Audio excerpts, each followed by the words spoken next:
Lights camera action sealer घेऊन येतील खास किस्से, गप्पा आणि आठवणी सारे, गप्पा आणि आठवणी सारे, नवीन प्रोजेक्टची झलतण सेलिब्रिटीच्या आयुष्याची खास हलचल ऐका आणि पहा. तुमचा आवडता सेलिब्रिटी टीव्ही पॉडकास्ट, चित्रसृष्टी मधले तारे घेऊन येतील खास किस्से, गप्पा आणि आठवणी सारे, गप्पा आणि आठवणी सारे.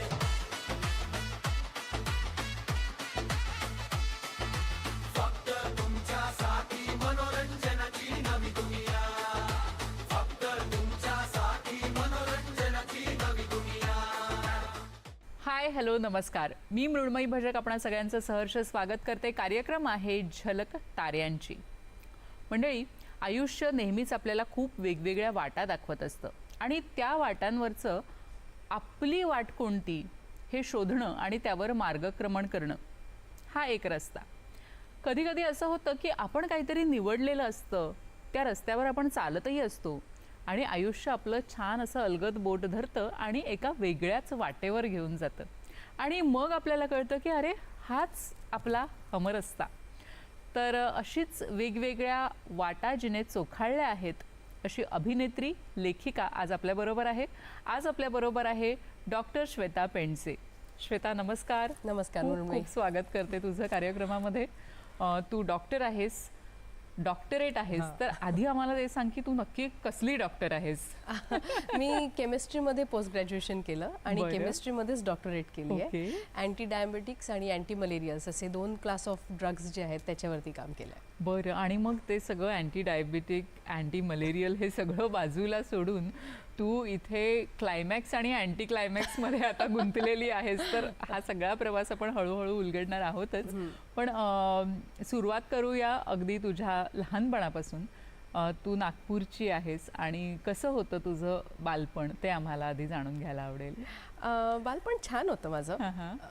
माझे वडील खूप लहान वयात मी गमावले, ते आम्हाला सोडून गेले. त्याच्यामुळे तो एक खूप मोठा सेटबॅक होता माझ्या चाइल्डहुडमधला. पण मी 9 वर्षाची असेपर्यंत मला होईपर्यंत त्यांचा सहवास मिळाला आणि तो खूप छान होता. मी तेवढ्या कमी वेळातही त्यांच्याकडून खूप शिकले आणि मी 4 वर्षाची असताना मला लहान भाऊ आला. त्याच्यामुळे तो आल्यापासून आई त्याच्यामध्ये बिझी असल्यामुळे मी जास्तीत जास्त वेळ माझ्या वडिलांबरोबर काढला.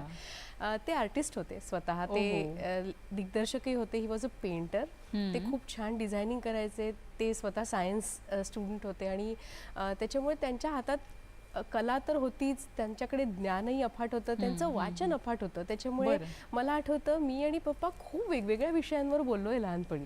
म्हणजे मी एवढी लहान असूनही आम्ही सगळ्या गोष्टींवर बोलायचो. एक तर मी खूप त्यांच्याबरोबर प्रवास केला, त्याच्यामुळे मला हे जाणवतं आता सुद्धा की आपण प्रवासात जितकं शिकतो ना तितकं कुठेच नाही शिकू शकत. म्हणजे घरात बसून तू खूप पुस्तकं वाचलीस तरी जे तू प्रवासात शिकशील ते तुला दुसरीकडे कुठे शिकायला नाही मिळत. आणि तेव्हा ट्रेन्स, म्हणजे आम्ही स्लीपर कोचनी प्रवास करायचो, तर ते येणारे जाणारे हॉकर्स, ट्रेनमध्ये जे सगळे विकायला येतात, चहापासून सगळ्या गोष्टी, प्लस प्लॅटफॉर्मवर गाडी थांबली की तेवढ्या वेळात ते नळावरचं पाणी वॉटर बॅगमध्ये भरून आणणं, ट्रेन थांबली आहे तेवढ्या वेळात, याही गोष्टींमध्ये मी खूप गोष्टी शिकले त्यांच्याकडून. खरंच, म्हणजे तू आता जे सांगतेस ना की छोट्या छोट्या गोष्टी आहेत ह्या खरं तर, पण एक कलाकाराचं मन कसं असतं की हे सगळं ॲब्झॉर्ब करत असतं आणि मग कदाचित त्याचा परिणाम खूप वर्षांनी दिसत असेल किंवा लगेच दिसेलच असं नाही. डेफिनेटली, म्हणजे त्या प्रवासात बघितलेली कॅरेक्टर्स कदाचित कुठेतरी आज लेखन करताना मला सापडत असतील किंवा ती कुठेतरी राहिली असतील मला, असं वाटतं. म्हणजे तुला एकतर कलेचा वारसा बाबांकडून मिळालेला आहे, तो तू छान आता जोपासलायस. पण कॉलेजमध्ये असताना, शाळेत असताना तुला असं कधी वाटत होतं की आपण अभिनय क्षेत्रात जावं किंवा आपण छान टीव्हीवर दिसावं, आपण मोठ्या स्टेजवर दिसावं? परफॉर्मन्स तर खूप लहानपणापासून सुरू केला होता, कारण मला नाही आठवत की माझ्या अगदी बालक मंदिरही माझ्या आजीचंच होतं आणि माझी आजी स्वतः बालनाट्य लिहायची, बसवायची. त्याच्यामुळे नाटक हे आमच्या घरातच होतं आणि मला असं कधीच वेगळं जाऊन त्याच्यासाठी काही करावं लागलं नाही. म्हणजे आजकाल जे पालक आमच्या समर कॅम्प्समध्ये आणून मुलांना सोडतात आणि सांगतात त्याला स्टेजवर पाठवा, याची त्याला प्रॅक्टिस नाहीये किंवा पब्लिक स्पीकिंग येत नाही, हा प्रकार आमच्या कुठल्याच भावंडांसाठी कधी असा नव्हताच. घरातच खूप असायचं. म्हणजे ते एकत्र कुटुंब होतं. माझे काका, आम्ही सगळी भावंड एकत्र राहायचो, चुलत बरोबर, भावंड. बरोबर. माझी बहीण तबला वाजवते, माझी त्याहून मोठी बहीण सतार वाजवते, म्हणजे चुलत बहिणी. माझी काकू पण गायची, आई पण गाते. तर ते वातावरण घरात होतं. तर स्टेज आम्हाला घरातच मिळालं खूप लहानपणापासून. पण प्रोफेशनली तू ह्या क्षेत्रात यावंस किंवा येशील असं वाटलं होतं का? नाही, मी त्याच्याचकडे येते. मला नाही वाटलं असं कधी, किंवा ते एक ठरलेलं होतं की मी काय शिकायचंय, 10वी करायची, 12वी करायची, सायन्सच घ्यायचं, त्याच्यानंतर ग्रॅज्युएशन करायचं, पोस्ट ग्रॅज्युएशन करायचं. शिक्षणाची रेषा ठरलेली होती, ठरलं होतं इथून इथे जायचंय. कला बंद नाही करायची हे माहिती होतं. म्हणजे त्याला आमच्या घरात खूपच महत्व आहे की गायलं पाहिजेच, एक्स्ट्रा करिक्युलर ॲक्टिव्हिटीज, तुमचं बाकीचं सांस्कृतिक प्रगती व्हायलाच पाहिजे, किंवा सगळ्या कार्यक्रमांमध्ये मी भाग घ्यायचे. अगदी 10वीत सुद्धा सुरूच होतं माझं, ते कधी बंद नाही झालं. पण मुळात ना नागपूर सोडून बाहेर यायचं हे कधी गावीच नव्हतं माझ्या. का बरं? नव्हतं, ते तसा सेटअपच नव्हता, किंवा मी कुठे बाहेर जाईन असं मला वाटलं नव्हतं. मला जायचंही नव्हतं, मला आईला सोडून कुठे नव्हतं जायचं, हे ठरलेलं होतं माझं. मला माझ्या भावाजवळ आणि आईजवळ राहायचं होतं. त्याच्यामुळे माझ्या सगळ्या मैत्रिणी इनफॅक्ट कॉलेज लेवलला गप्पा असायच्या त्यांच्या की आपण इकडे जाऊ, आपण तिकडे जाऊ. ग्रॅज्युएशन झाल्यानंतर पोस्ट ग्रॅज्युएशन करायला मला दुसरीकडे जायची इच्छा होती, कारण मला बायोटेक्नॉलॉजी घेऊन पुढे जायचं होतं आणि ते मला बाहेरूनच करायचं होतं. But it did not happen somehow. पण त्याच्यामुळे नागपुरात जितकी सांस्कृतिक चळवळ आहे त्या सगळ्यामध्ये मी भाग घेतलाय आणि भरपूर भाग घेतलाय. म्हणजे संस्कार भारतीचे कार्यक्रम, तिथली नाटकं, तिथे होणारे गाण्यांचे कार्यक्रम, सगळं मी केलेलं आहे भरपूर. म्हणजे असं एकही व्यक्ती सापडणार नाही जी नागपूरच्या सांस्कृतिक क्षेत्रात आहे आणि आम्ही एकत्र काम नाही केलं. तर नागपुरात राहून म्हणजे अगदी सो मच सो दॅट पुस्तक प्रकाशन समारंभ असतील, तिथे सुरुवातीला सरस्वती वंदना आणि नंतर पसायदान म्हणायला सुद्धा मी जायचे.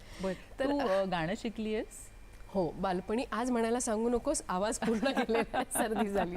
हो, गाते. आता स्वांत सुखाय गाते, कारण 16 वर्ष शास्त्रीय गायन शिकले. पण मध्यंतरी जी काय 16 वर्ष मी लेक्चरशिप केली त्याच्यात मुलांच्या मागे ओरडून ओरडून घशाची पार वाट लागली आहे. आणि आता गेलं. तू लेक्चरशिप केली आहेस? मी नागपूरला सेंट फ्रान्सिस डीसस कॉलेजमध्ये होते. त्याआधी मी आंबेडकर कॉलेजमध्ये शिकवायचे. त्याच्यानंतर मी जेईला शिकवायचे, केमिस्ट्री शिकवायचे. आणि मुंबईला आल्यावर सुद्धा मी आधी लेक्चरशिपच करत होते. मी मुंबईला आले ती सुद्धा या क्षेत्रात काम करायचं आहे म्हणून नाहीच, आमचं स्थलांतर झालं ते काही कारणामुळे. आणि मग इथे आल्यावर आधी हातात काहीतरी काम पाहिजे ना, तर जे सुरू होतं तेच मी कंटिन्यू केलं. मी शिकवू लागले इथे आणि ओघाने ही सगळी कामं माझ्याकडे आली. म्हणजे पहिलं नाटक आलं, मग पहिली मालिका आली आणि मग तो प्रवास सुरू राहिला. आई ग, म्हणजे आपण म्हणतो ना की खरंच काही ध्यानीमनी नसताना जरी ती कला अंगात असली तरी त्याला एक व्यावसायिक रूप देणं ही एक वेगळी गोष्ट असते. आणि तू हा जो शिफ्ट केलेला आहेस, कारण अगदी टोटली ही दोन्ही वेगळी क्षेत्र आहेत की एक रसायनशास्त्र, त्याच्यामध्ये अर्थात तू पारंगत आहेसच कारण त्यातली तू PhD घेतलेली आहेस, आणि ते सगळं सोडून जेव्हा अभिनयाच्या क्षेत्रात आज तू स्थिरस्थावर झालेली आहेस, तर हा शिफ्ट तुला कसा वाटतो ग? म्हणजे तो असा हळूहळू झाला, आपसूक झाला, की काय नक्की केलंस तू त्यासाठी? तसं म्हटलं तर तो असा एकदम खटकन झाला असा शिफ्ट नव्हता. तो हळूहळू होत होता. पण तो करताना करावे लागलेले बदल, म्हणजे टाइमटेबलपासून लाईफस्टाईलमध्ये करावे लागलेले बदल, यात फार फरक होता. तो मला जरा स्वतःमध्ये आणायला खूप वेळ लागला, कारण त्याच्याशी मला जुळवून घ्यायला सुद्धा थोडा वेळ लागला. एकतर नागपुरात हे प्रोफेशनल कोणी करूच नाही शकत, कारण या क्षेत्रात तसा कमर्शियली स्कोप नाही आहे. तिथे होतात पण त्या सगळ्या हौशी पातळीवर सगळ्या स्पर्धा किंवा नाटकं होतात. इथे आल्यावर सगळंच कमर्शियल होतं. म्हणजे मी सहज म्हणून एका मित्राच्या सिनेमात एका छोट्याशा पार्टसाठी डबिंग करायला गेले, तर बाहेर पडल्यावर त्याने माझ्या हातात 2000 रुपये दिले. तर मी म्हटलं, पैसे कसले देतोयस तू? कारण हे माहितीच नाही की पैशात मोजायचं असतं. पण तो म्हणे की नाही, इथे असतात तासाचे पैसे आम्ही देतो लोकांना. सो माझं असं झालं की नको रे, तू का पार्टी करू आपण, याची राहू दे. पण इथे आल्यावर मला कळलं, जेव्हा इथे राहायला आले तेव्हा, की नाही, पदोपदी पैसा लागतो जगायला इथे. मुंबईत तुम्ही एका ठिकाणून दुसरीकडे जायला आज 500 रुपयाची नोट कशी संपते कळत नाही आपल्याला घराच्या बाहेर गेल्यावर. आणि मी आले 2013 साली. तेव्हा मला या शहराची गणितं माहिती नव्हती. 2013 साली तू पहिल्यांदा 2013 मध्ये मी मुंबईत शिफ्ट झाले पूर्णपणे. म्हणजे पण तेव्हा हळूहळू मला हे शहर कळू लागलं. तर तोपर्यंत पण मला असं वाटलं नव्हतं की मी या क्षेत्रात पूर्ण, कारण मुळात ना या क्षेत्रात मी कोणालाच ओळखत नाही. म्हणजे तेव्हा नव्हते. आता खूप माणसं जोडली गेली आहे आणि छान जोडली गेली, याचा मला खूप आनंद आहे. पण आले तेव्हा कोणीच माहिती नव्हतं. मला हेही माहिती नव्हतं की कुठे जायचं असतं, ऑडिशन द्यायची असते कशी. मी ठरवलं आपली लेक्चरशिप करायची, बघू एखादं नाटक करू. आणि सुदैवाने माझ्याकडे तो अलबेला हे नाटक आलं. बरं. मग ते केलं आणि त्यानंतर एक एक प्रोजेक्ट येत गेलं. सगळ्यात महत्त्वाचा बदल काय होता की मी होते शिक्षिका. शिक्षिका म्हणजे साधी राहणी आणि हे क्षेत्र complete glamour. So you have to look good. आणि जेव्हा माझी मालिका सुरू झाली तेव्हा मला हे जाणवलं, कारण मी साधी भाजी घ्यायला गेले, दूध आणायला गेले तरी लोक ओळखायचे. आणि आता तरी हे सेल्फी प्रकरण वाढलंय, तेव्हा इतकं नव्हतं पण लोक ओळखायचे. मला असं वाटायचं बापरे मी कशी आले. आपण काय सकाळी उठून निघतो आणि चालू लागतो. तिथपासूनचा तो बदल होता की स्वतःला कसं ठेवायचं, आपण कसं दिसायचं. बरोबर आहे, कारण मालिकेमध्ये असं होतं की तुम्ही जरी झोपेतून उठला तरी तुम्ही छानच दिसता. अपटूडेट असता. आणि मुळात ते एक असतं ना, ते वलय असतं तुमच्या मागे, तर त्यांना तुमच्याकडून एक वेगळ्या अपेक्षा असतात काही, जे मला इथल्या काही मुलींनी पण नंतर सांगितलं की असं असं असतं. So you have to carry yourself. So that was a major change. बरोबर आहे. तर हा सगळा जो बदल आहे श्वेता पेंडसे यांच्या आयुष्यातला, तो कसा झाला, हळूहळू झाला आणि कसं त्या सगळ्याबरोबर तिने कोपअप केलं, या सगळ्याविषयी आपण बोलणार आहोत कार्यक्रमातून. आता वेळ झाली एका छोट्याशा विश्रांतीची. कुठेही जाऊ नका, बघत राहा झलक ताऱ्यांची.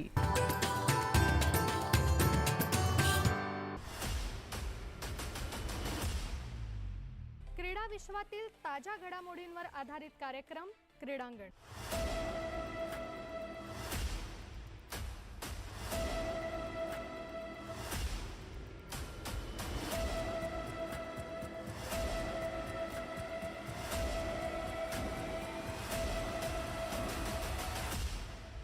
क्रीडांगण प्रसारण दर मंगळवारी रात्री 8:30 आणि पुन्हा प्रसारण दर बुधवारी दुपारी 1:30 फक्त सह्याद्री वाहिनीवर. नमस्कार. विश्रांतीनंतर सगळ्यांचं मनपूर्वक स्वागत करते. झलक ताऱ्यांची या कार्यक्रमात आज आपण गप्पा मारतोय लेखिका अभिनेत्री डॉक्टर श्वेता पेंडसे हिच्याशी. नमस्कार श्वेता, पुन्हा एकदा स्वागत. आणि मग तू मुंबईत आलीस आणि तू म्हणालीस की खूप एक लाईफस्टाईलमध्ये फरक पडतो. तसंच आपण ज्या वातावरणात, ज्या लोकांमध्ये आपण वावरत असतो ना, तर तिथेही खूप फरक पडतो. कारण प्रत्येक प्रोफेशन, प्रत्येक व्यवसाय असतो, तर त्याच्यामध्ये वेगळे लोक असतात आणि एक साधारण एक मानसिकता एक सेट झालेली असते. तर तुला काय वाटतं की एक शिक्षक म्हणून, शिक्षक म्हणजे एक नाही म्हटलं तरी एक ऑथॉरिटेटिव्ह असतं की मुलांनी आपलं ऐकायला पाहिजे, अगदी छडी नसली तरी तो एक आपला स्वभाव झालेला असतो त्या व्यवसायात राहून. आणि जेव्हा तू अभिनेत्री म्हणून इथे आलीस तर काय तुला मेजर असा फरक काय जाणवला, विशेषतः लोकांशी डील करताना? एकतर ना असं सरळसोट कंपॅरिझन होऊ नाही शकलं इथे, कारण शिक्षण क्षेत्रच वेगळं आहे. होय. त्याच्यामुळे तिथल्या कॉलेजमधून मी जर इथल्या कॉलेजमध्ये झाले असते तर ते कंपॅरिझन करणं योग्य होतं. पण इथे ती तुलना होऊच शकत नाही. हे क्षेत्रच वेगळं आहे. त्याच्यामुळे या क्षेत्राचे ठोकताळे, याचे नियम, इथल्या पद्धती, चालीरीती हे सगळं वेगळं आहे. ते आत्मसात करण्यातच माझा सुरुवातीचा काळ गेला. काय बोलायचं, किती बोलायचं, कोणाशी बोलायचं, कसं बोलायचं, कुठे बोलायचं, फोन नंबर कोणाला द्यायचा, कोणाचा मागायचा, फोन केला तर किती वेळ बोलायचं, कोणाचा फोन घ्यायचा, कोणाचा नाही घ्यायचा, या सगळ्या गोष्टी इतक्या मला शिकाव्या लागल्या आहेत. एकतर खूप मोकळेपणाने बोलण्याची सवय आहे मला. म्हणजे अगदी कोणालाही भेटल्यावर असं आम्हाला दोघांना कोणी बोलताना बघितलं तर कोणाला वाटेल खूप वर्षांची मैत्री यांची बहुतेक, इतकी मी मोकळेपणाने बोलत असते. पण ते इथे कुठे करायचं आणि कुठे नाही करायचं हे सुद्धा शिकावं लागलं. कारण कशाचे काय अर्थ घेतले जातात, कशावरून काय जज केलं जातं, हे मला खूप शिकावं लागलं. त्याच्यामुळे माझं एक नव्या अर्थाने शिक्षणच सुरू झालं असं म्हण. दुसरी मला गोष्ट, एक नव्या ब्रांचमध्ये शिक्षण सुरू झालं, नवीन क्षेत्र. कारण आपण हाऊस म्हणून करत असलेली एखादी गोष्ट आणि मग जेव्हा ती आपला व्यवसाय होते त्याच्यात खूप फरक पडतो, खूप फरक पडतो. म्हणजे हे तर चांगलंच आहे की निदान तुम्ही तुमच्या आवडीची गोष्ट करताय, पण त्याच्यात फरक पडतो, डेफिनेटली पडतो. आणि मला तो खूप जाणवला. मुळात एक सगळ्यात मोठा फरक हा होता की शेअरिंग. म्हणजे मला एक गोष्ट कळली आहे तर आता साधारण कॉलेजमध्ये पण आम्हाला जेव्हा कळतं की हे जर्नल हा पेपर आता रिसीव्ह करणार आहेत किंवा ॲक्सेप्ट करतायत, सो यांच्याकडे आपला रिसर्च पेपर पाठवायचा, आपण पाठवू शकतो. आम्ही हे सगळं आपापसात शेअर केलं आहे. पण ऑडिशन बद्दल सांगायचंच नाही कोणी की इथे अमुक एक ऑडिशन आहे, तिथे तमुक एक ऑडिशन आहे. आणि मी तर सगळ्यांना सगळं सांगायचे. मला नंतर कळलं की या गोष्टी काही आपल्या पुरतं ठेवल्या जातात, इथे ठेवायच्या असतात. हे मी कधी केलं नाही, कारण मी एका गोष्टीत खूप स्ट्रॉंगली बिलीव्ह करते मृण्मयी, की जे तुमचं आहे ना ते तुमच्याकडेच येईल. ते आज येईल, नाही तर उद्या येईल, कदाचित थोडा उशीर होईल, पण ते तुमच्याकडे येतं. आणि जे ज्याचं आहे ना ते त्याच्याकडेच जाणार आहे. त्याच्यामुळे तुम्ही आटोकाट प्रयत्न केले तरी ते तुम्ही थांबवू नाही शकत. सो एक गोष्ट मी कोणाला न सांगण्यानी की इथे ऑडिशन आहे, त्याच्याने काही त्याचं नशीब नाही मी बदलू शकत. खरंच कदाचित मी ते नाही सांगितलं तर he will get a better opportunity because he deserve that. आणि same is the case with me. जे माझं आहे ते माझ्याकडे येणार आहे. सो आजतागायत मी असं कधीच केलं नाही की मला एखादं प्रोजेक्ट आलं आहे आणि मी विना ते कोणापासून लपवते. I could not do it. I am not saying I did not do it. I could not. मी करूच नाही शकले, कारण तो ते एक स्वभाव ते माझ्या मानसिकतेतच नाहीये. आणि त्याच्यामुळे ना इथे मला हे कळायला फार त्रास गेला की कोण माझ्याशी खरं बोलतंय आणि कोण खोटं बोलतंय. आता तुला कळतंय का? आता तरी हा मी प्रश्न तुला विचारते. नाही, अवघड आहे. अवघड आहे, अवघड आहे. कारण एकूणच ना थोडं असुरक्षिततेने ग्रासलेलं क्षेत्र आहे. मी असं नाही म्हणणार की जीवाला जीव देणारे मित्र नाहीतच. सुदैवाने मला खूपच चांगली माणसं भेटली, पण आजही माझ्या मैत्रिणी नागपुरातच आहेत ज्या घट्ट आहे. म्हणजे मी म्हणते ना, तो क्षण एक असतो जेव्हा तुम्ही अत्यंत लो वर असता तुमच्या मनाच्या. त्या क्षणी तुम्हाला कोण आठवतं? मला सगळ्यात आधी माझी आई आठवते, मग माझा भाऊ आठवतो आणि मग माझी मैत्रीण आठवते. म्हणजे मी इथे नवऱ्याला बाजूला ठेवलंय म्हणून, तो तर इंटिग्रल पार्ट आहे माझा असं मी गृहीत धरते म्हणून. But it is very difficult. आणि सी काय आहे ना, दोष त्यांचाही नाही आहे किंवा आम्हा कोणाचाच नाही. मी स्वतःला या इंडस्ट्रीचा भाग समजून बोलते. मी म्हणते की मी एखादीची खूप चांगली मैत्रीण आहे, तिला आता गरज आहे, मी शूट सोडून पळू शकते का तिच्याजवळ? नाही आहे माझ्याकडे ही लिबर्टी. आम्ही खूप बांधलेलो आहे सगळे. एकमेकांच्या भेटी होणं कठीण होऊन बसलं आहे. एकमेकांना आम्ही किती किती वर्षांनी भेटतो, महिन्यांनी भेटतो. आणि शिवाय एक इनहेरंट जी असुरक्षितता आहे ना, इन्सिक्युरिटी, ती आहेच. म्हणजे तो एक अशी ती एक फाईन पडदा मला जाणवतो. अगदी मी त्या असुरक्षिततेकडेच येणार आहे. कारण एक नोकरी म्हटलं, नोकरी असो किंवा कुठलाही व्यवसाय असो, पण विशेषतः जो फिल्म इंडस्ट्री किंवा करमणुकीचं जे क्षेत्र आहे त्याच्यामधला जो एक आपण जेव्हा व्यवसाय म्हणून निवडतो तेव्हा असुरक्षितता असते. आणि दुसरं एक आपल्या घरूनही ते प्रेशर असतं की बापरे, ह्या क्षेत्रात तू चाललीस. असं नक्कीच तुला अनेक जणांनी सांगितलं असेल, कदाचित तुझ्या आईने सांगितलं असेल, नातेवाईकांनी सांगितलं असेल, तर त्याला तू कसं तोंड दिलंस किंवा काय रिॲक्ट? या प्रश्नाच्या उत्तराला शेवटच्या भागाकडून सुरुवात करते की बापरे तू या क्षेत्रात चाललीस. खरं तर ना उगाच हे क्षेत्र सगळ्यांच्या समोर येतं, त्याच्यामुळे हे क्षेत्र जास्त चर्चेत आहे. मी बदनाम झाले नाही म्हणणार, चर्चेत असतं म्हणूया. कारण जो प्रकार इथे आहे ते सगळंच सगळ्या क्षेत्रांमध्ये आहे मृण्मयी. म्हणजे मी शिक्षण क्षेत्रातही काम केलेलं आहे, कॉर्पोरेटमध्ये पण मी काही वेळ काम केलं आहे. मला माहिती आहे की प्रत्येक ठिकाणी हे थोड्याफार प्रमाणात आहेच. सगळ्याच क्षेत्रांमध्ये चांगल्या वाईट गोष्टी असतातच. त्याच्यामुळे एका कुठल्या क्षेत्राला आपण का वेठीस धरतो आणि त्याला वाईट म्हणतो, तर हे बरोबर नाही. अगदी तुझं म्हणणं खरं आहे. आणि हे खरं तर हे आमच्या प्रेक्षकांना पण आज तुझ्या मार्फत पोहोचलं ही खूप छान गोष्ट झाली. कारण आपण ह्या कार्यक्रमातून फक्त आपल्या प्रवासाबद्दल तर बोलतोच, पण त्याचबरोबर एखाद्या विषयावर तुमची मतं काय आहेत हे देखील आम्हाला खूप जाणून घ्यायला आवडतं. तर मला ना आता तुझ्या नाटकाकडे यायचं ते म्हणजे 38 कृष्णविला, जे इतकं चर्चिलं गेलंय. त्याला अनेक पुरस्कार मिळालेत. मला वाटतं 22 पुरस्कार काहीतरी त्याला लाभलेले आहेत. 25 पुरस्कार मिळालेत. आणि त्यामध्ये तू अभिनय देखील केलायस आणि तू लेखिका देखील आहेस. तर हे म्हणजे काय, आणि इतकं छान सक्सेसफुल म्हणजे सगळ्या दृष्टीने यशस्वी असं हे नाटक आहे. तर आधी तू लिहिलंस की आधी तू स्वतःला स्टेजवर पाहिलंस? नक्की काय केलंस? जरा नाटकाची स्टोरी सांगा मला. नाही, मी काहीही लिहिताना असं स्वतःला इमॅजिन करून लिहितच नाही मुळात. ते कधी झालंच नाही.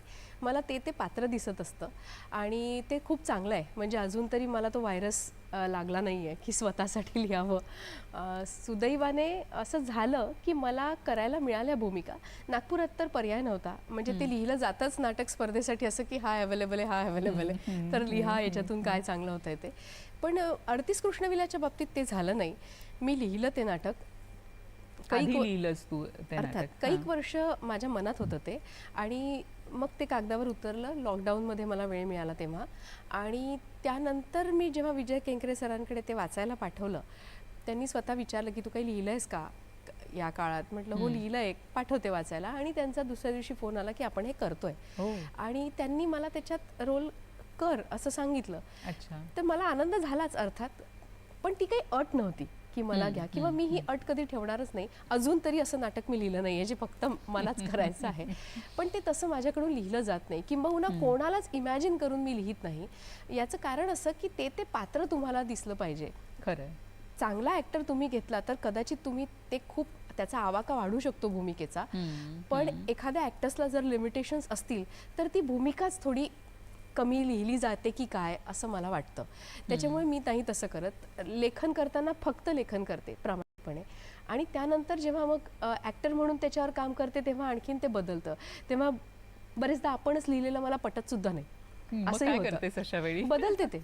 बदलते. हो हो, दिग्दर्शकाशी चर्चा करून बदललाय आम्ही. 38 कृष्णविलामध्ये पण आम्ही बदल केलेत, बरेच केलेत. आणि चांगले बदल झाले ते विजय सरांच्या सल्ल्यामुळे झाले, त्यांनी सुचवल्यामुळे. इवन जेव्हा मी पटकथा लिहिते स्वतः आणि त्याचे संवाद मी लिहित असते मालिकेसाठी, तेव्हा मीच जरी पटकथा लिहित असली तरी संवाद लिहिताना मी त्याला आणखीन त्याच्या एक पायरी वर नेते. कारण तेच काम असतं संवाद लेखकाचं. आता मी पटकथा लिहिताना तेवढं लिहिलंय म्हणून संवादात तेवढंच येईल असं होत नाही ते. सो स्वतःच इनफॅक्ट कुठेतरी ते आहे की सेल्फ क्रिटिसिझम खूप आहे माझ्यात. कधी कधी त्याच्यामुळे माझं लेखन थांबतं सुद्धा, की ते जरा अति टीका होऊन जाते. पण त्याच्यामुळे प्रॉडक्ट चांगलं पण होतं. मला असं वाटतं ती टीका आपण करायला पाहिजे स्वतःवर. टीका स्वतःवर करणं ही एक गोष्ट आहे, पण जेव्हा तू असं तुझं जे लेखन असतं तर त्याची प्रोसेस कशी असते सांग ना. म्हणजे तू स्वतः लिहितेस, स्वतःच वाचतेस, की आणखी 4 लोकांना वाचून दाखवतेस, किंवा एखाद्या गटामध्ये बसून त्याच्यावर चर्चा होते? नाही, मी खूप प्रायव्हेट लेखक आहे.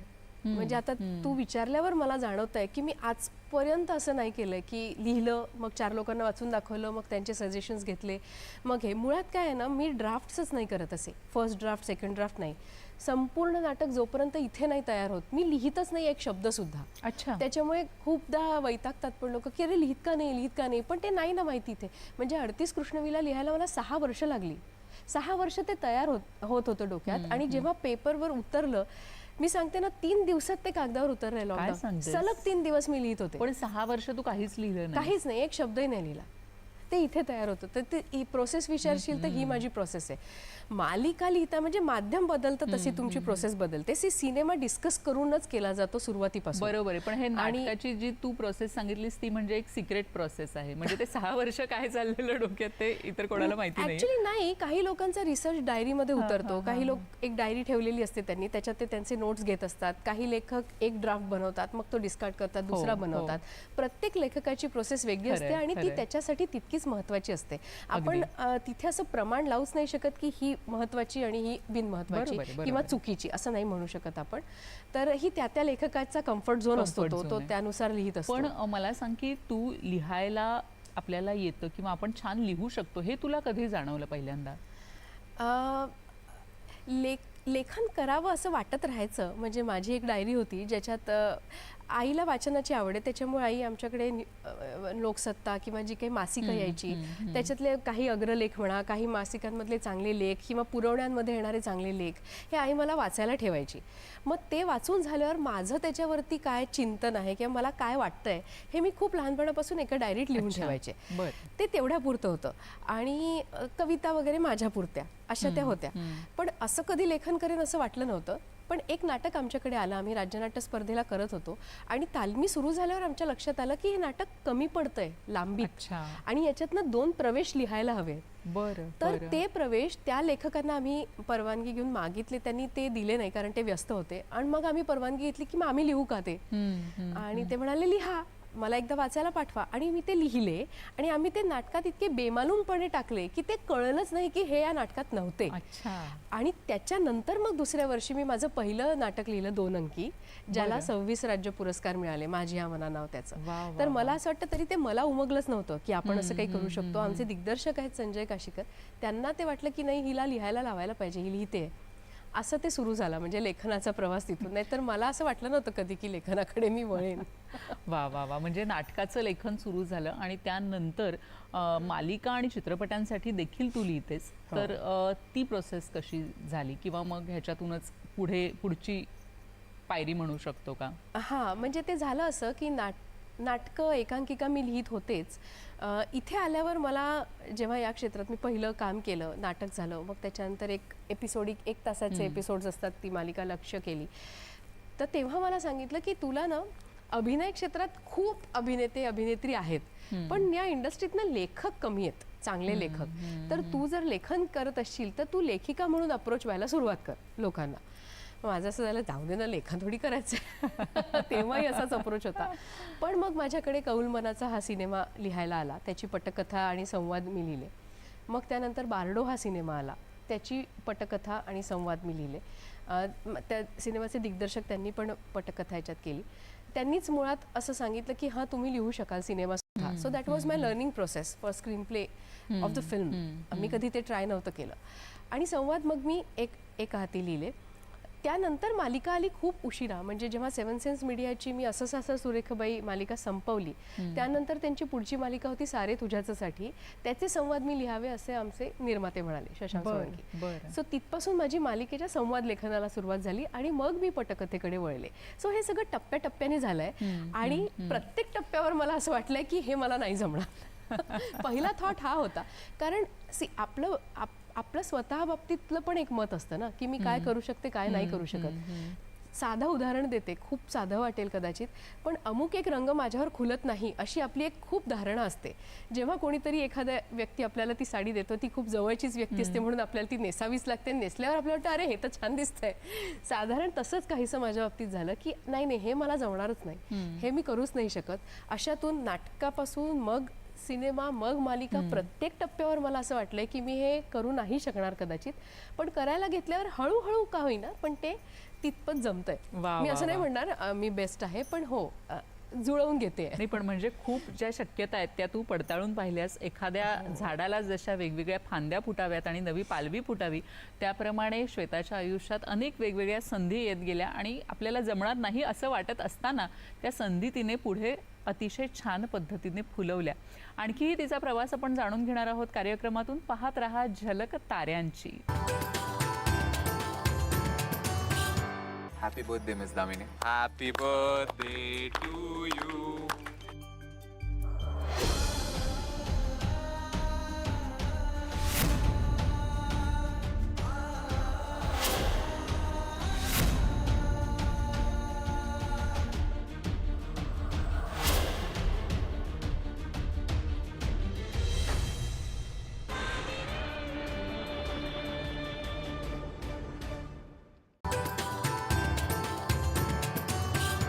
नमस्कार. ब्रेक नंतर पुन्हा एकदा सगळ्यांचं मनपूर्वक स्वागत करते. झलक ताऱ्यांची या कार्यक्रमात आपण गप्पा मारतोय अभिनेत्री, लेखिका डॉक्टर श्वेता पेंडसे यांच्याशी. नमस्कार श्वेता, पुन्हा एकदा तुझं स्वागत करते. आणि मला सांग की आपल्याला एवढ्या सगळ्या गोष्टी येत आहेत, हे आपल्याला एकदा तुला कळलं की मला लेखनही येतं, चित्रपटाचंही लेखन करता येतं, मालिकांचंही करता येतं, नाटक तर आधीच लिहिलेलं आहे आणि अभिनय तर आहेच. तर हे सगळं एका वेळी सांभाळताना की काय नक्की होतं, की कसं तू करतेस, की अभिनयही एकीकडे करतेस, एकीकडे लेखनही चालू आहे, एकीकडे इतरही आणखी काही गोष्टी चालू आहेत, तर हे सगळं एकत्र कसं काय जमवतेस? नाही, खरं म्हणजे मी एका वेळेला एकच काम केलंय आणि आता जेव्हा करते आहे सगळं एकत्र तेव्हा थोडी तारांबळ होतेच. जेव्हा मी एका वेळेला 10 गोष्टी करण्याचा प्रयत्न केला तेव्हा तारांबळ झाली. तारांबळ याकरता कारण आपण क्वालिटी कॉम्प्रोमाइज कुठेच नाही करू शकत. नाटकाचा प्रयोग वाईट करू नाही शकत, संवाद खराब लिहून पाठवू नाही शकत. त्याच्यामुळे शेवटी तुम्हीच सफर होता, तुमची झोप सफर होते, हेल्थ सफर होते, सगळं होतं. आणि मी हे सगळं भोगून चुकले. एकतर काय होतं, थोडीशी ओढाताण का होते मुंबईत आल्यावर, कारण जर का तुमच्याकडे एक आधीपासूनचा स्ट्रॉंग फायनान्शियल बॅकअप नसेल तर तुम्हाला ही तारेवरची कसरत करावीच लागते. कारण रोजच्या जगण्याला पैसा खूप लागत असतो. अगदी घरभाडी जरी आज आपण बघितली तरी मुंबईत काहीच्या काही किमती झालेल्या आहेत.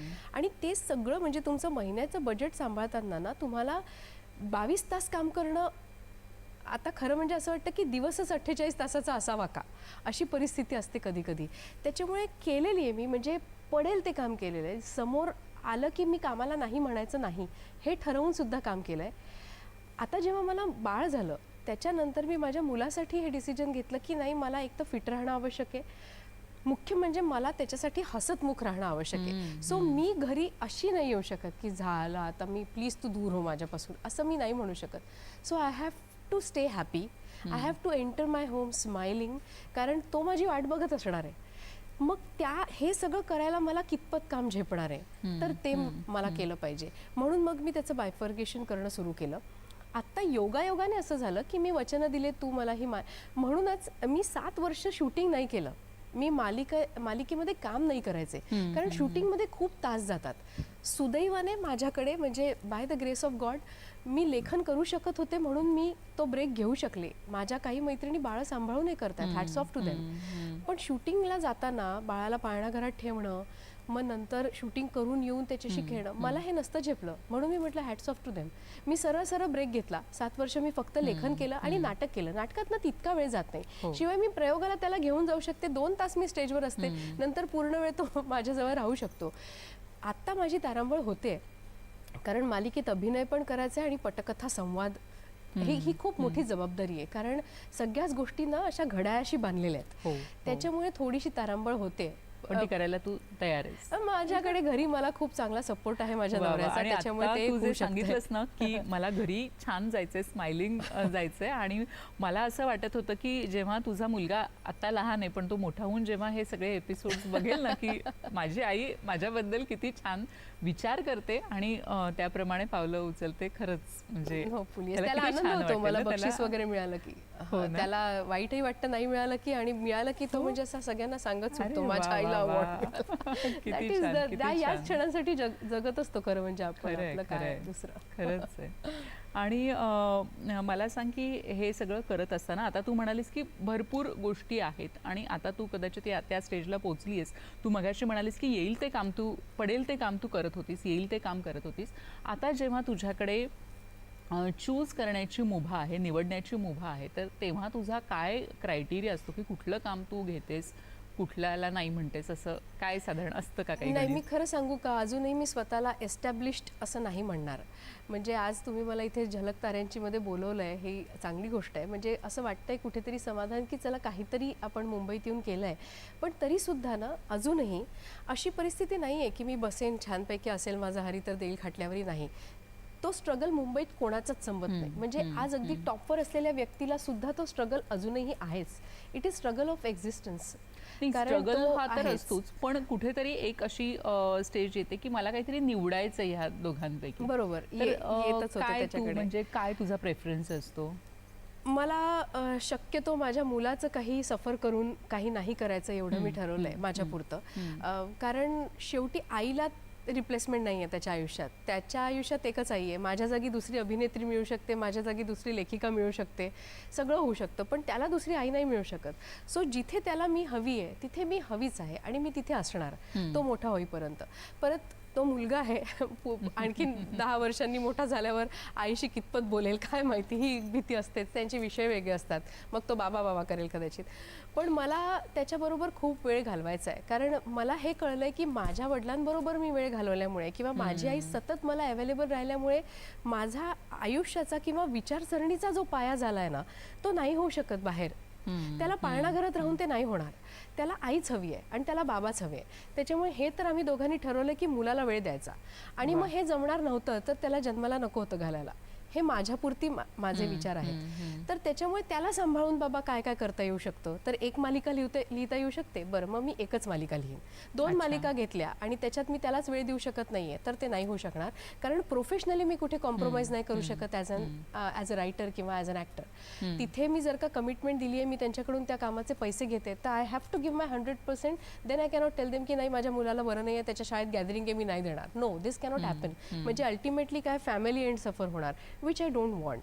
त्याच्यामुळे मी तो बॅलन्स मेंटेन करण्याचा प्रयत्न करते शक्यतो. म्हणून मी अशीच कामं घेते जिथे ते सफर करून काही होणार नाही. आता सुद्धा त्याच्या शाळेत गॅदरिंग होतं, मी शूटिंगमधून 3 तास मागून घेतले, त्याच्या शाळेत जाऊन आले, परत शूटिंगला गेले. ते पण कोऑपरेटिव्ह होते, ही पण वेळ जुळली म्हणून मी ते करू शकले. पण जर मी नसते जाऊ शकले तर तर मला ते विचार करूनही सर्र होतं खरं आहे. की म्हणजे कसं होऊ आता शकेल. तुझ्याकडे ही क्लॅरिटी आहे की माझा प्रेफरन्स काय आहे किंवा पुढची काही वर्ष हा प्रेफरन्स राहणार हे आहे. बघ पैसे तर कमवायचेच आहे, त्याच्यामुळे माझ्याकडे ती लक्झरी नाही की मी घरात बसेन आणि बस एका वर्षाला एक काम करीन वगैरे, असं नाहीये. तुलाही माहितीये आपला तो स्ट्रगल आहेच. हो. पण त्यातल्या त्यात हा बॅलन्स मेंटेन करून जे शक्य होईल तेवढंच. त्याच्यात काही कुठली ओडॅसिटी नाही किंवा असं काही नाही. दिस इज इट. Yes, definitely. दुसरं मला एक विचारायचं की कलाकार म्हणजे आता तू पूर्ण वेळ कला ह्या क्षेत्रात आहेस, तर तुला असं कधी जाणवलं का ग की उगाच आलो आपण इथे, आपण परत जाऊया का, आपला जो एक छान सिक्युअर असा जॉब होता तिथे परत जाऊया का, असा कुठला क्षण एखादा आला का? क्षेत्र तर आता कुठलं सिक्युअर किंवा असं राहिलेलं नाहीये, किंवा प्रत्येक क्षेत्रातच इन्सिक्युरिटी असते असंही काही नाही. It is up to you. तुम्हाला काम करायचं असेल, कन्सिस्टंट राहिलात, पेशन्स ठेवले, हार्डवर्क केलं, तर प्रत्येक क्षेत्रात you will shine, B it any career. जे तू म्हणालीस की परत जावं असं वाटतं का, मी 100% तर नाही म्हणणार, पण 99% जी माणसं या क्षेत्रात येतात त्यांच्या आयुष्यात एक दिवस तरी असा येत असावा जेव्हा त्यांना असं वाटतं की मी इथे येऊन चूक केली. कारणं वेगवेगळी असतात, परिस्थिती वेगवेगळी असते, मनस्थिती वेगवेगळी असते, पण असं होत असावं असं मला वाटतं. कारण अशी माणसं भेटलीत मला. माझ्याबरोबर झालं का? हो झालं, डेफिनेटली झालं. मी तर खूपदा होमसिक होते. मला असं वाटतं की मी नागपुरातच असायला हवं होतं. मला असं वाटतं की लेक्चरशिप बरी होती. कधी कधी असं होतं ना, जेव्हा तुम्ही खूप दमता. बरं, प्रत्येक वेळेला तुम्हाला श्रेय मिळतंच असं नाही. प्रत्येक वेळेला तुम्ही म्हणजे कधी कधी असं होतं, अगं मला अशा गोष्टींसाठी अवॉर्ड मिळाले ज्याची मला कल्पना पण नव्हती, आणि ज्याच्यासाठी मला असं वाटत होतं की हो हे खूप छान आहे, याचं कौतुक होईल, ते लोकांनी असं उचलून फेकलेलं आहे. So it's unpredictable. You have to select what you want to celebrate. तर हे येतं, हा डाऊन, हा लो जो आहे ना, तो प्रत्येकाच्या मनात येतो. आणि फक्त आपल्याच इंडस्ट्रीत नाही, प्रत्येक क्षेत्रातल्या माणसाला तो येत असावा की मैंने यहाँ आके गलती कर दी यार, कहीं और होता तो शायद अच्छा होता. माझ्या बाबतीत हे झालं, पण मुळात ते इथल्या याच्यामुळे नाही. मला घरची आठवण येत राहते, मला आईची आठवण येते. मी खूप दिवस बाहेर शूटिंगला गेले, जसं मी अमेरिकेत आत्ता 1.5 महिना दौऱ्याला होते. मला फार त्रास झाला, मला घरी परत यायचं होतं, माझ्या मुलाजवळ, माझ्या नवऱ्याजवळ. मग फार घरवाली मुलगी आहे, त्याच्यामुळे तसं होत असेल. पण आणखीन एक कारण मला असं वाटण्याचं की मला टीचिंग खूप आवडतं. I thoroughly have enjoyed my teaching. आणि मुळात ना, मी सांदीपनी शाळेत शिकवायचे तेव्हा 1ली पासून 10वी पर्यंतच्या मुलांना मी थिएटर शिकवलंय. त्याच्यानंतर मी MScच्या मुलांना शिकवलंय, मी डिग्रीच्या मुलांना शिकवलंय, मी 11वी 12वीला शिकवलंय. प्रत्येक याच्यात मी टीचिंग खूप एन्जॉय केलंय. त्याच्यामुळे आय मिस टीचिंग. मला कधीतरी असं वाटेल की म्हणजे अजूनही इच्छा आहे की महिन्यातून एकदा 2-3 गेस्ट लेक्चर्स कुठेतरी, किंवा आठवड्यातून एकदा एखादं लेक्चर घेऊ का. आणि शिवाय आहे ना आपल्याकडे काहीतरी ज्ञान, तर असं वाटतं की अरे वाटावं का, द्यावं का, लोकांना केमिस्ट्री समजेल का, बेसिक कॉन्सेप्ट शिकवावे का. माझ्या इंडस्ट्रीमधल्या काही मैत्रिणींच्या मुलांना शिकवलंय मी 10वीला. हो, they scored well, I felt so nice. कारण इतकं याने तुम्ही शिकला आहात, त्याचं काहीतरी व्हायला पाहिजे असंही वाटतं. खरंय. म्हणजे खरं तर अनेक गोष्टी एका वेळी ही अभिनेत्री करतीये, पण त्यातलं काय घ्यायचं काय टाळायचं ह्याची हळूहळू गणितं आपल्याला आयुष्यात जमत असतात आणि ती आपण जमवत देखील असतो. आणखी तिचा प्रवास जाणून घेणार आहोत आपण कार्यक्रमातून. आता वेळ झाली एका छोट्याशा विश्रांतीची. पाहत राहा झलक ताऱ्यांची. म्हणतात ना, आरोग्यम धनसंपदा, म्हणजेच आरोग्य हीच खरी संपत्ती. तेव्हा जाणून घेऊया आपल्या आरोग्याशी निगडीत समस्या आणि त्यावरील तज्ज्ञ डॉक्टरांचा सल्ला. पण कुठे? तर आपल्या आवडत्या कार्यक्रमात, ज्याचं नाव आहे आरोग्य संपदा.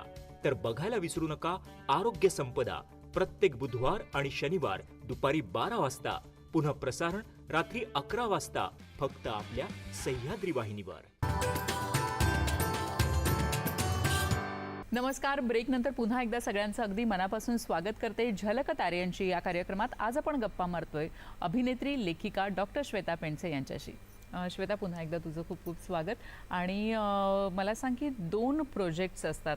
एखादा तुझी सिरियल चालू असेल किंवा नाटक, तर नाटकाचे तर दौरे होतच राहतात, पण सिरियल विशेषतः मालिका ज्या असतात की ती एक मालिका संपली की त्याच्यानंतर एक मोकळे पण येतं, एक रिकामे पण येतं. आणि विशेषतः जेव्हा तुम्ही 12-16 तास काम करत असता तेव्हा काय नक्की त्यावेळेच्या भावना असतात आणि कसं तुम्ही डील करता या सगळ्या गोष्टीशी? नाही, एकच हे असतं की आता पुढचं काम कधी मिळेल, एवढी एकच विचार असतो हा प्रत्येकच ऍक्टरच्या किंवा रायटरच्या मनात, की एक प्रोजेक्ट संपल्यावर आता रॅदर जेव्हा आम्हाला कळत असतं की तो संपणार आहे तेव्हापासूनच हा विचार सुरू होतो.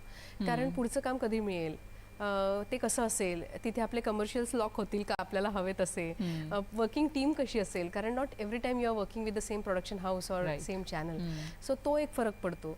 तर हा विचार खूप असतो. मी म्हटलं ना, आपल्या या क्षेत्रात काही प्रॉव्हिडंट फंड नाही, कोणाचं काही हे नाही, त्याच्यामुळे डेली बेसिसवर तुम्ही तुमचं काम करताय. आज तुम्ही काम केलं, आज तुम्हाला पैसे मिळणार, उद्या नाही केलं, जो दिवस रिकामा गेला तो रिकामा गेला, you are not earning anything.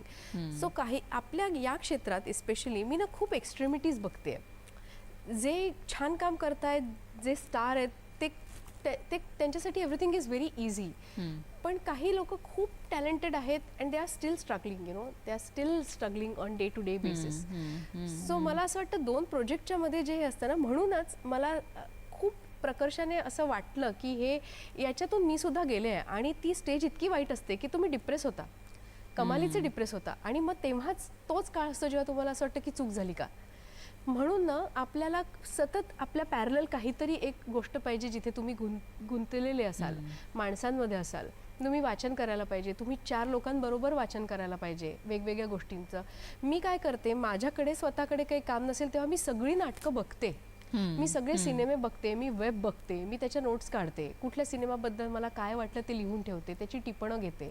मी ज्या मैत्रिणींना भेटायला नाही मिळत त्यांना भेटते. मी खूप फोन्स करते त्या काळात ज्यांच्याशी माझं युज्युअली बोलणं होत नाही, किंवा ते मला फोन करत नाही असा विचार करून की मी बिझी असेन.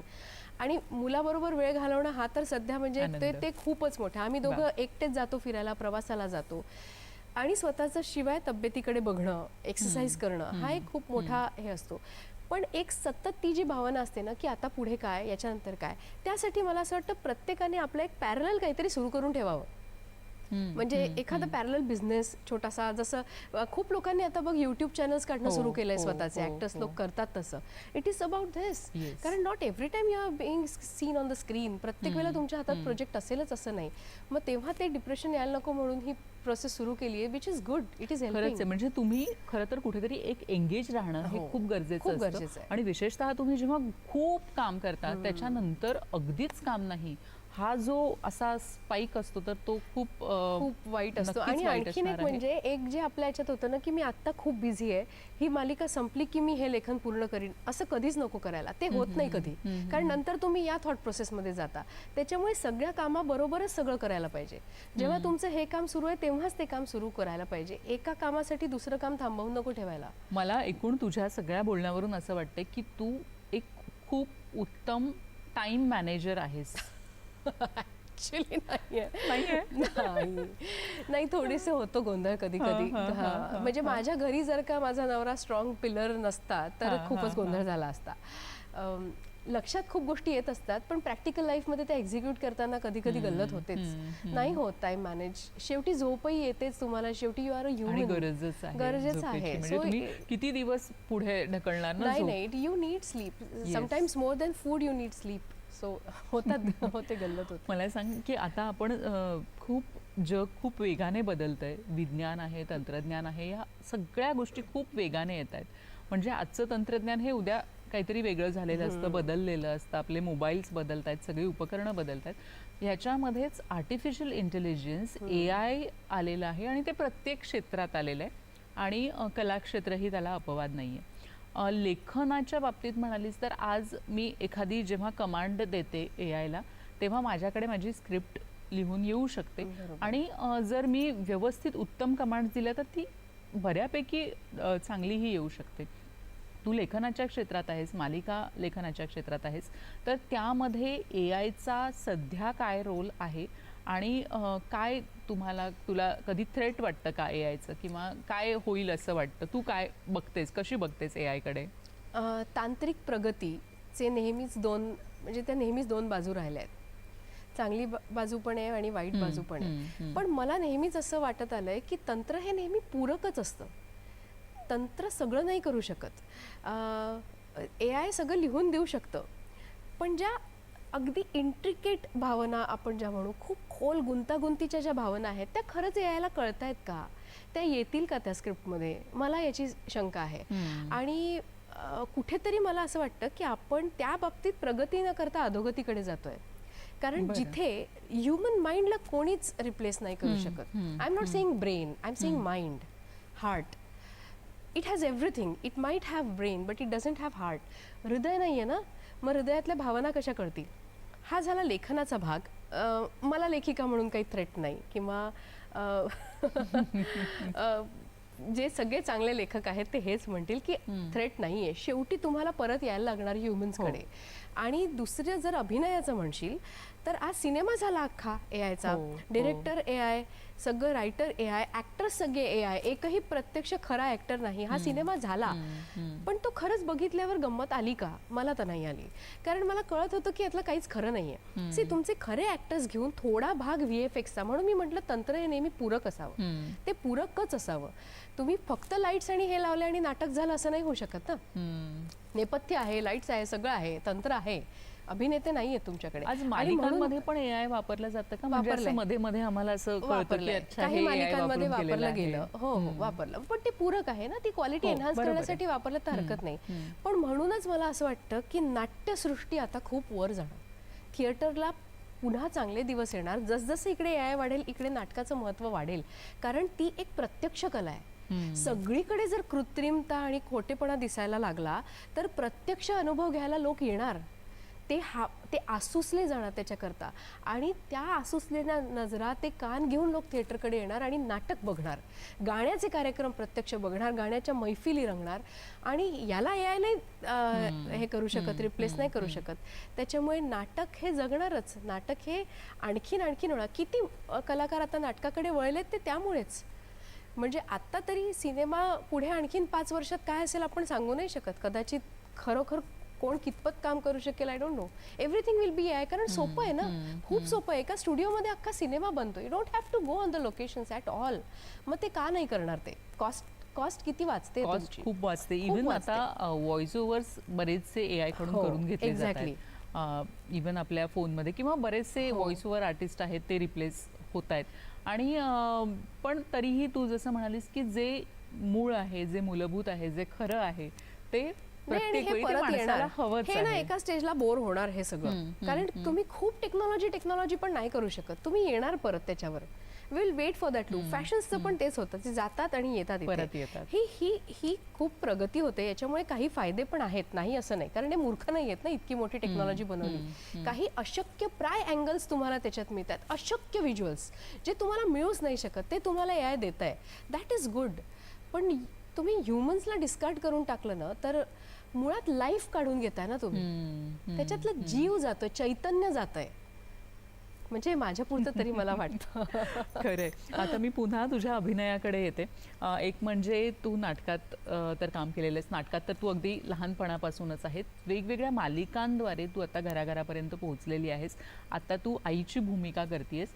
तर वेगवेगळ्या या भूमिका करताना तुला एक स्त्री म्हणून, एक माणूस म्हणून ह्या सगळ्या भूमिकांमधून काय मिळालंय?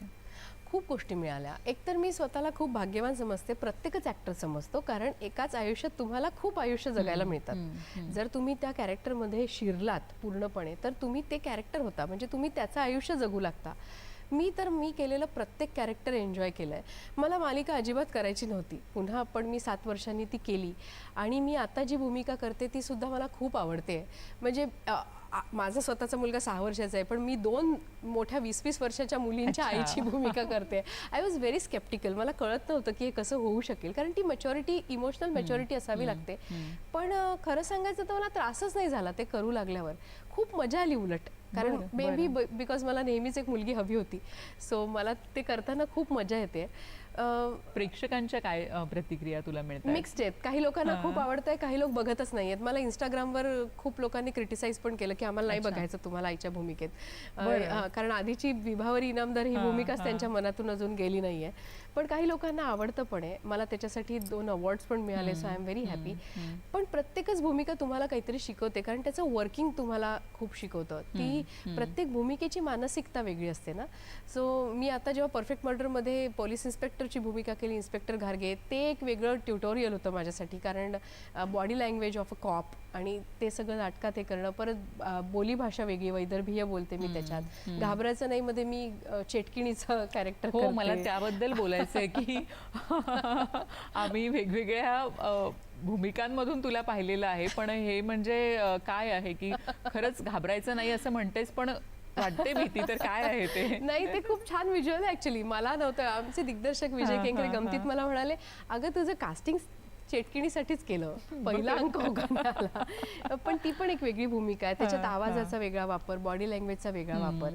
कसं होतं, एक तर सगळ्यात आधी तुम्हाला ते एक जी मेहनत करायची असते ना भूमिकेसाठी, त्याची सवय लागते की नाही मला याच्यासाठी काम करायचं आहे. तर त्याला दिला जाणारा वेळ, त्या भूमिकेची मानसिकता, त्याच्यामुळे तुमच्या विचारसरणीत होत गेलेले बदल, हे सगळं खूप उपयोगी पडतं माणूस म्हणून सुद्धा इव्हॉल्व्ह व्हायला. प्लस तुम्ही जेव्हा लेखनही करता त्याच्यात, तर इट ॲड्स टू इट. म्हणजे मला वाटतं की एक त्याला मे बी कदाचित परिपूर्णता मिळत असेल, किंवा तुला ह्या अँगलनी पण तुला बघता येते, म्हणजे लेखनाच्या अँगलनी पण बघता येते, अभिनयाच्या अँगलनी पण बघता येते. तर ही पण किती छान गोष्ट आहे. मला सांग की हे सगळं करत असताना जेव्हा लोकांकडून म्हणजे प्रेक्षकांकडून तर प्रतिक्रिया मिळतातच आहेत, पण संस्थांकडून तुला जेव्हा नावाजलं जातं, जेव्हा तुला अवॉर्ड्स मिळतात, तर मला असं वाटतं की आतापर्यंत तुला भरपूर अवॉर्ड्स मिळाले आहेत आणि खूप चांगले चांगले अवॉर्ड्स मिळाले आहेत. त्याची एक अशी छान मोठी यादी येते, ती आता मी सांगत नाही. पण जेव्हा असं अवॉर्ड्स मिळतात, एखादं पारितोषिक मिळतं, तेव्हा काय भावना असतात तुझ्या? खूप छान वाटतं मृण्मयी, समाधान वाटतं. कारण तुमचं शहर सोडून जेव्हा तुम्ही एका दुसऱ्या शहरात येत असता, आले तर मी या क्षेत्रासाठी नव्हते येताना, पण ते घडलं. आणि मुळात काय असतं ना, तिथे ज्या माणसांना तुम्ही मागे ठेवून आला असतात, ते हेच बघत असतात की आता गेली तर हिचा पुढचा प्रवास कसा चाललाय, काय करते ही तिथे जाऊन. सो दोन गोष्टी होतात. एक तर तुम्ही इथे येऊन टाइमपास केला नाही किंवा तुम्ही काहीतरी केलं, हे समाधान तुम्हाला स्वतःलाही मिळतं, तुम्ही त्यांनाही देऊ शकता.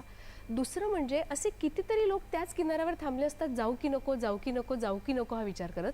त्यांना तुम्ही एक होप देता आणि मोटिवेशन देता की गो अहेड, या इथे या, मेहनत करा, सक्सेस विल फॉलो. सो मला असं वाटतं तो मेसेज जाणं पण खूप गरजेचं असतं. कारण खूप लोक तुमच्याकडे बघून अंदाज घेत असतात की बघूया काय होतं. आणि जर हे असं होतं तर मग कदाचित, म्हणजे आता नागपूरची बरीच मंडळी, मी नागपूरला जाते तेव्हा म्हणतात की ताई असं वाटतंय की यावं. म्हटलं अरे या मग, वाट नका पाहू. इफ यू रिअली, मी तर त्याच्यासाठी नव्हते आले, बट तुम्हाला ते करायचं असेल तर या. मला तर इथे कोणी नव्हतं, पण मी तुमच्यासाठी आहे. सो तुम्हाला काही लागलं, कॉन्टॅक्ट्स हवे असतील, काही ॲडवाईस हवा असेल तर मी देईन. माझ्या परीने मला जितकं करता येईल मी करेन. तर कुठल्याही क्षेत्रात ना तुम्हाला रेकग्नेशन हे महत्त्वाचं असतं. ती एक कौतुकाची थाप असते तुमच्या पाठीवर मिळणारी. इट डज नॉट मॅटर की तो अवॉर्ड किती मोठा आहे किंवा काय आहे. मुळात तुमचं काम कोणीतरी बघतंय आणि त्याला रेकग्नाइज करतंय, हे खूप आवश्यक असतं. आणि घरून तर आवश्यक असतंच, कारण तुम्ही सगळ्यात जास्त सफर तुमचा फॅमिली एंड करत असता. सो घरी तुमच्या कामावर प्रत्येकजण हॅपी असणं हे खूप आवश्यक असतं. ते आनंदी आहेत का, त्यांना समाधान मिळतंय का, मी बाहेर जाते त्याच्यावरून, डू दे रिअली अंडरस्टँड की ही बाहेर जाऊन काय करते आणि आज हिचं हे स्थान आहे, ही आहे का त्याच्यासाठी पात्र, आणि मग ही घराकडे नाही ना दुर्लक्ष करत आहे. या सगळ्या गोष्टींची सरमिसळ जेव्हा एक घरी गेल्यावर तुम्हाला एक मिठी मिळते किंवा कोणीतरी छान हा बेटा असं म्हणतं, I think that is the biggest award you can ever get. वा, म्हणजे खरंच, म्हणजे हे सगळे अवॉर्ड्स आता तुझ्या घरी असे भरपूर छान अवॉर्ड्स असतील. आणि शिवाय घरातून मिळालेले अवॉर्ड्स, म्हणजे बाहेरून घरी आणलेले अवॉर्ड्स वेगळे आणि घरातून मिळालेले अवॉर्ड्स, हे सगळं तुला असंच भरभरून मिळत राहू, अशा तुला खूप खूप शुभेच्छा आमच्या सगळ्यांकडून. आणि खरंच तू जसं म्हणालीस की अनेक मुली आहेत, अनेक मुलं आहेत की जी अजूनही कचरत आहेत थोडीशी अभिनय क्षेत्रामध्ये किंवा एकूणच कला क्षेत्रामध्ये येण्यासाठी. तर त्यांनाही आजच्या या आपल्या गप्पांमधून काहीतरी एक स्पार्क मिळो, एक प्रेरणा मिळो. आणि आपण सुरुवातीला जो मुद्दा अर्धा राहिला की कुठलंही क्षेत्र वाईट नसतं, ते तुमच्यावर असतं. तुम्ही सगळ्यांशी चांगले राहा, तुम्ही कामावर फोकस करा, 10 गोष्टींकडे लक्ष देऊ नका आजूबाजूच्या, तर तुम्ही क्षेत्र वाईट नाहीये. मग कोणासाठी क्षेत्र वाईट नाहीये, तुम्ही सांभाळूच शकता स्वतःला. वा वा वा, किती छान. तर थँक्यू सो मच, तू इथे आलीस आमच्या संपूर्ण झलक ताऱ्यांची या टीमतर्फे आणि आमच्या सह्याद्री वाहिनीतर्फे. तुला खूप खूप शुभेच्छा आणि खूप खूप धन्यवाद. Thank you so much.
भारत विविधतेने समृद्ध असा एक महान देश, विविधतेतील एकतेचे एक जिवंत उदाहरण, 1400 दशलक्षाहून अधिक लोकांचे घर, असंख्य भाषा आणि संस्कृतींचा संगम, एक अशी भूमी जिथे आधुनिकता आणि वारसा हातात हात घालून नांदतात आणि जिथे न्याय हा प्रत्येक नागरिकाचा संवैधानिक हक्क आहे.